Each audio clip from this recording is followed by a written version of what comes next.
Hey guys, how's it going? And welcome to a PvP showcase for Dark Souls 2. It's been a while since we've done one of these, so... Yeah, we've not done one of these in quite a while, so we're bringing you a build that a friend of mine showed me. This is the Omni build. It is 95% elemental immune, which as you can see here, I've just taken 4 soul vortexes, a crystal soul spear, a homing crystal soul mass, and I still give 0 fucks right now. I should be dead like 3 times over, and look at this. This is ridiculous. And at any moment I can change my immunity. Almost immunity. For the sake of this, I'm going to say immunity, because it's easier than 95% resistance. Yeah.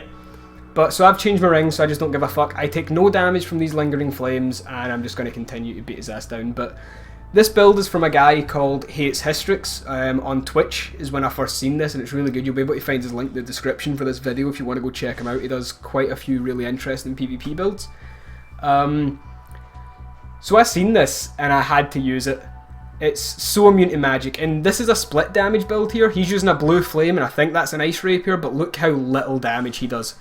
Yeah, now, these weapons should be doing crazy damage. Crazy damage at this stage. Yeah, like, the damage for this weapon, I should have lost a lot more health, and by the end of this combo, I should probably be about 50% HP at the very least, probably closer to the 30 to 50% region. So this guy isn't doing any damage at all, really, in terms of what his build's supposed to do. This build's very good at dealing with split damage and pure mages. It's quite good.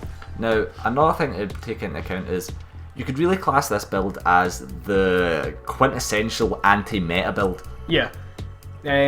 Like right now, you're about to go up against a buffed. You're about to see me go up against a buffed Red Iron Twin Blade. Now look at the damage. So like that's still a lot of damage, yes, yeah. But it's not a lot in regards to the Red Iron Twin Blade that's been Crystal Magic weaponed. And this guy has 50 intelligence because he's using the Staff of Wisdom. So that's a pretty he's probably got this infused and he's probably got some good damage from it, and I've just nullified 95% of it. Now, if there was something to mention, it does seem to be that the Red Iron Windblade does do quite a lot of damage regardless. Yeah. It still keeps a ridiculously high physical damage when you infuse it, so this Red Iron Twin Blade's one of those things where there's not really a great counter to it other than just outplaying it. Yeah. We should mention the weapons for this build, I guess. I'm using a Dark Longsword because Longsword is so fucking reliable. It's the old trusty. Yeah, old trusty longsword. I have the poison whip because it's the poison spotted whip. The way the whip works is really funny, where on criticals it doesn't deal poison damage, it deals percentages instead. So on a backstab it deals 35% poison damage per tick on a critical. So on a backstab there's 2 ticks, which is 70, but on a riposte like you've just seen here, it's an instant poison because it does 105% damage. So riposte with a whip is guaranteed to always poison. So that's definitely one thing that's good in terms of anti-meta. So look how little damage this guy's Moonlight Sword is doing. Until that last hit for some reason, but like the other ones were doing nothing. Yeah. That was nothing. I do have a parrying dagger on as well. I have that on because it's really fun to annoy people with it, because then they play more aggressive and then you can parry them. It's kind of cheap, yeah, but so. It's anti-meta, you're meant to fuck with people, you're meant to try and take away as much of their resources as possible, and using a parry dagger definitely takes the aggression away from people until you poke away at them with it and they get annoyed because they have 0 poison, it still breaks it. It's all about mind games with this particular build. Yeah, on the left hand I'm using the Llewellyn shield because it's my favourite shield in the game. It is the most reliable shield for this build because its defences are all even as well. So when you block while under 95% elemental immunity, you take like 1 damage. No, it is like 1. It's so fucking easy to use this build effectively. And here's another whip riposte because instant poison. Now, I'm personally not a fan of the whip moveset.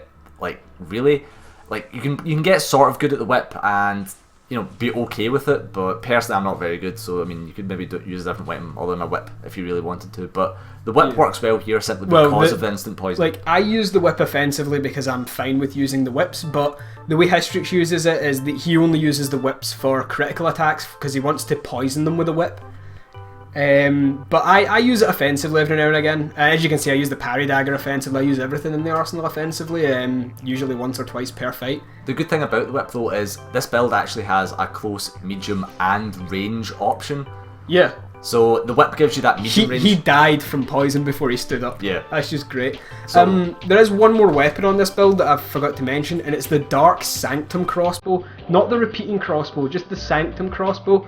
Because when you two-hand it and fire the special with it Dark Infused with his build stats, you do like 700 damage minimum. So the crossbow then becomes the perfect weapon for essentially players that are retreating. Now, you might get a lot of that because when players realise that they're doing like 0 damage to you, they might wait out your buff. Yeah, so... Which doesn't matter because then you take slightly less damage. Yeah. Slightly more damage, but you still take a ridiculous amount less because of the setup. So we've got some good clips of getting runners. I think this guy's actually one of them. Look how many fuck. You just don't need to care with this build. We should probably mention the ring setup. So what you have to do with this build to make this build is you need the Warlock mask, which you are guaranteed to get now in Scholar. Oh, cool. There is a lion statue behind the ruins that were behind where the basilisk used to be in Shaded Woods. You can use a fragrant branch of yore, and if you kill the statue, you get the Warlock mask. Nice. You want 23 intelligence and 25 faith because the Warlock mask gives you 2 intelligence, which puts you at 25. So that's your dark scaling and defenses, like soft cap, hard cap rather, like sort of covered there. You want the Black Witch's dress and gloves because they have ridiculous defenses, and the Chaos boots because they are the most elemental defense that you can get on a pair of leggings, or at least the most well spread out in terms of covering all your bases. Because with this build, you choose what element you want to be immune to at the swap of a ring and the use of a burr. So if you want full 95% immunity, you always want to have the dispelling ring +1 equipped. Yeah. You always want to have that on. Then you use a second ring slot to pick one of the 4 quartz rings, so that you give yourself even more immunity, and then you use a burr of the same colour to give yourself 95% immunity. So to be immune to lightning, you would use the yellow quartz ring +3 and the yellow burr, and that would be you 95% resistant to lightning damage. Which then segues us on to the main weakness of the build, which is this physical damage. Yeah, the build's physical defenses are low, but you can counter that by removing the dispelling ring and using a ring of steel protection to give yourself a little more physical boost. And the quartz ring, replace that with the utility ring. Replace it with something like the life ring, the Chloranthy ring, stone ring, one of the tier stones, your choice. Yeah. So there is ways around it. It just means playing a little bit more, I guess, defensively in that. Yeah, you have to play a bit more passively. But like this build's wet dream is a pure mage because they just can't do anything to you. Yeah. With this much immunity, you just don't care. But this build is ridiculously good for invasions. It's definitely a lot stronger for invasions than it is for the arena, because in the arena you get more PvP centric builds, which means you're dealing with more physical damage. But in invasion, like in the later game areas like Dragon Shrine, you deal with more spellcaster builds, more people that use lightning spears, more people that use soul arrows and stuff, so the build becomes more effective in those places than the arena. But as you can see, it still works perfectly fine in the arena anyway. So it's fun. Yeah, I mean, definitely. It's great to watch enemies squirm. Now, this guy... This is a flinge ring setup as well, by the way. So even though our weapon's infused, we still get the 50 damage bonus from flings that we wouldn't otherwise get from Ring of Blades. So we're always doing a little bit more damage with every weapon as well. Yeah, it balances out well, really, and you don't even need the 3rd Dragon Crest ring. But I don't know if you're running that or not. I mean, yeah, I'm running 9 Vitality, 3rd Dragon ring, running Flinge ring, and then the last 2 ring slots are for resistances. Now, watch what happens with this guy. So he pulls back to fire Pyromancy, and I'm like, alright, let's trade, but his Fire Snake didn't want him to win. Like, he just gets shit on by his own Pyro. But this is the build. The build's been tweaked slightly. I'm wearing Chloranthy ring. I should be wearing Dispelling ring +1. But then I just switch between all the Quartz rings. This is the 15 strength version of the build. You can drop the Vitality down to 40 and go up to 20 strength to use weapons like Santier's Spear. I have 28 Dexterity to use Dark Drift, because it's very good for turtles as well. Especially if you poison a turtle, they'll tend to like turtle more and try and get an opportunity heal, so you can cut through the defenses.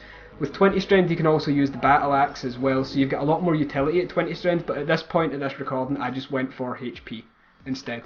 Which may actually be the better option in terms of if you're not as quite good a player, it means that you're then able to take extra hits in terms of physical damage. So there is that. But that's about it for this build, guys. Once again, this is a build from another Dark Souls streamer called Hystrix, so check out his link in the description. It's a good streamer. Very good streamer, very entertaining, very good at Dark Souls. He has loads of builds that are like really interesting like this, and he's the best ganking. He's the best invader I've ever seen with deal with ganks. He like hardly ever loses ganks, which is really good. But check him out, and of course all our information's on the screen right in front of you. Check the last PvP video, I guess, and we'll see what we upload in the next one. Yeah, Who knows? Hopefully you enjoyed that one, and we might have a few more Dark Souls PvP builds coming soon, maybe or not, maybe not. Yep, we'll see you guys in the next one. Bye.